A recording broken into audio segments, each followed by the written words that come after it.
مساء الخير أحبتي المشاهدين، نتعرف سوية على حالة الطقس لهذه الليلة. يكون الطقس في العراق صحوا ويشهد تصاعدا للغبار في المنطقتين الوسطى والجنوبية، ودرجات الحرارة مع تقدم ساعات الليل تصل إلى 26 درجة.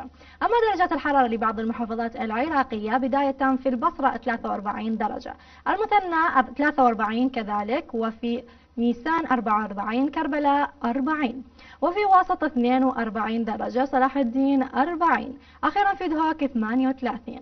درجات الحرارة المتوقعة لليلة وللأيام المقبلة: الليلة تتراوح ما بين 26 إلى 38 ويكون الجو صحو.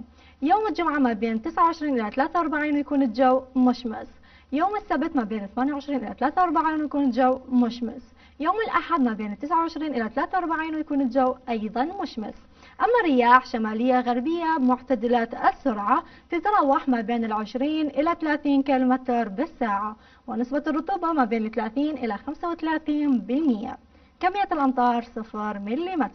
درجات الحرارة لبعض العواصم العربية والعالمية: بداية في اسطنبول 31 درجة، طهران 34، المنامة 36، الرياض 43، صنعاء 28، القاهرة 29، الخرطوم 34، طرابلس 31، تونس 30، الجزائر 32، الرباط 28، أثينا 30، صوفيا 26، أخيرا في ستوكهولم 19 درجة مئوية.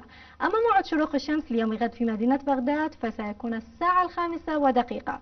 للمزيد حول أحوال الطقس زوروا موقع السامرية الخاص بالطقس الظاهر أسفل الشاشة. هذه انتقال استوديو الأخبار مع الزميل مصطفى مهدي.